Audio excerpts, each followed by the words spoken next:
7. Barrett outside the switch. Doncic goes on. Oh, great step! And then he hammers it home. Broke his ankles. What's going on, guys? Welcome back to a brand new video. I hope you guys are doing well. If you end up enjoying this video, be free to give me a thumbs up and click that subscribe button for more content. So today I'm actually going to be owning up to what I was wrong about, and that was the New York Knicks season. I was completely wrong. I made a video talking about how the New York Knicks could be one of the worst teams in basketball, and it's not necessarily that I thought we had a bad future. There was just a bunch of question marks. What's going on at the point guard position?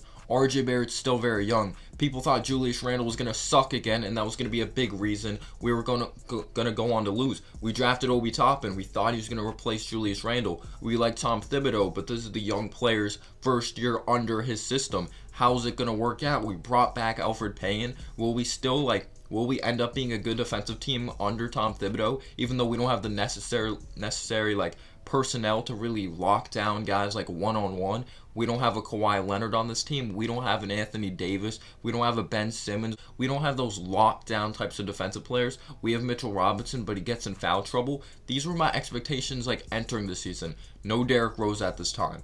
So we're just taking a look at things. We're projected to win 21 games. If you thought we were gonna get the 4th seed, you're crazy.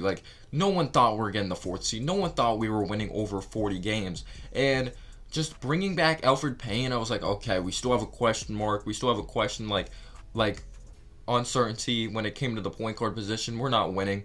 Julius Randle, we all knew he had talent, but it was up here. Can he make the right decisions with the basketball? Can he be unselfish? And that's something Julius Randle said he really hated, that a bunch of Knicks fans were calling him selfish. But if he really ended up being stuck in the same ways as last year, just putting his head down, just trying to attack the basket and turning the ball over, being very reckless. But yeah, Julius Randle was just not playing well. He was putting up points, but it was on a bad basketball team. RJ Barrett was 20 years old, or he's 20 years old right now.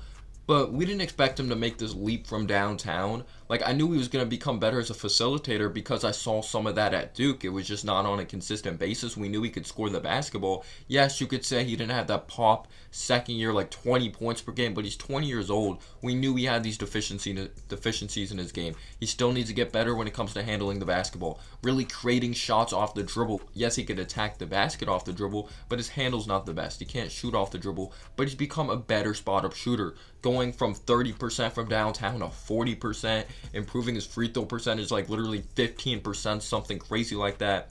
But we all knew he had this dog mentality. We all knew he could score the basketball. But at the end of the day, he is a young basketball player. And I thought it was going to be like this. We were going to be bad. Like I said, there was a lot of mysteries when it came to the team.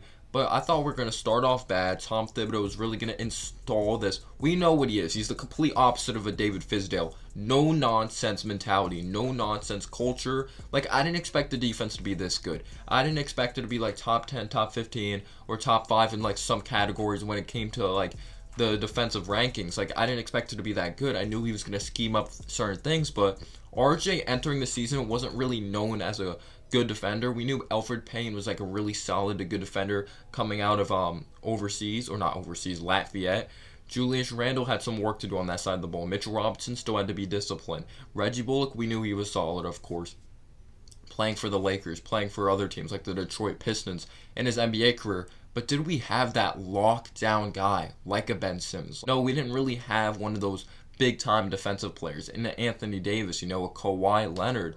So I was really surprised by how great the defense was. But getting back to my expectations entering the season, I was like, okay, RJ's going to take a leap. I think Mitchell Robinson, it may not show up on the stat sheet, but I think he's going to become a more mature basketball player. Elfrid Payton's not going to be here moving forward. Julius Randle, I just don't think it's going to work out. He might be stuck in his old ways, but of course, he ended up being insane and really putting in all this work. He still has ways to go when it comes to the playoffs, but you also have to think about it this way. Yes, he was atrocious in the playoffs, but he needs a point guard at the end of the day. And also this, I know you don't need a point guard if you're the so-called number 1 option, but everyone needs help at the end of the day.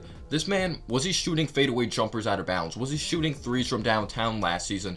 No. So defenses were playing him completely different last season. So now you think about the defenses playing him different this season, now with a brand new style of play. And now they stack on top of that brand new schemes, brand new adjustments. So that's something brand new that he has to really adjust to. So I say this, if we go to the playoffs next season, give him another chance. Look at the film and see if he really adjusts, because we knew last season it was put his head down and turn the ball over. We knew he had the talent, but the basketball IQ was definitely the big thing.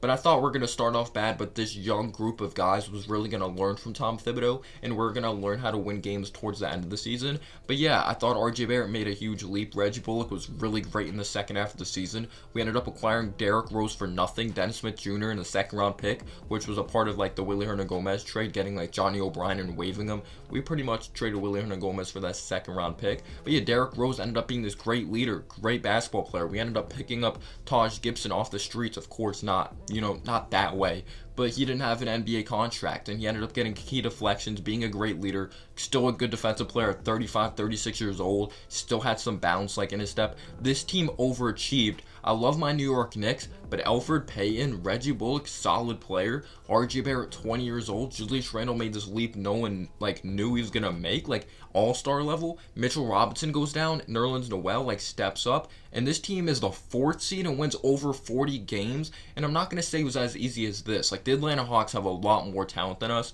if we're being completely real. And when Nate McMillan took over, I believe they had the best record in the NBA. They have more talent. They beat us on all phases of the basketball. You could only do so much with this group, in my opinion. There were some things Tom Thibodeau could have done different, but there was only so much you could do. But I thought it was a successful season. We built a winning culture. The ball movement still has ways to go, but we need talent. That is the main thing. But the defense, I thought was amazing. But I always thought the three-point defense was kind of overrated. When we left guys open outside on the perimeter, they just happened to be missing. But this team just played their you-know-what off, and I was really proud of this basketball team this season. Emmanuel Quickley, 25th overall pick, didn't even play in his first preseason game, ended up impressing in the one preseason game and ended up starting up against the Cavs in the preseason. He really overachieved as a 25th overall pick, but I know he doesn't think he overachieved because he knows he worked his you-know-what off. But we thought Obi Toppin was going to be the replacement of Julius Randle. Julius Randle really ended up putting in the work and ended up being an all-star. We'll see if he's a second or third option moving forward, and we end up giving him a max this offseason or the offseason after. Obi Toppin ended up actually having this progression that some people were disappointed in. But we ended up getting Alec Burks, Nerlens Noel on cheap contracts, and they ended up being low-risk, very high-reward types of players. Alec Burks might get a big-time contract next season or this offseason, so don't be surprised if we don't bring him back. Same thing with Nerlens Noel. He didn't really live up to lottery pick status, but he still was a very solid player for us. But just I'm probably missing a lot, but I'm just very proud of this team, and I did not expect this team to be this good this season. I'm trying not to forget anything at all, but we overachieved. If you're disappointed about this season, it is what it is, but we need talent. In today's NBA, you need talent. This group of guys is a top 5 seed. That's coaching, that's discipline, that's installing a culture, and they just love playing for each other. They love playing for the coach. We still have ways to go. We'll see what Mitchell Robinson does next season. Let me know down below who would you like to acquire in the offseason. I know it's not the best of free agency class or in the draft. I'm going to have a lot of banger content or videos coming out for you guys, and peace out, y'all.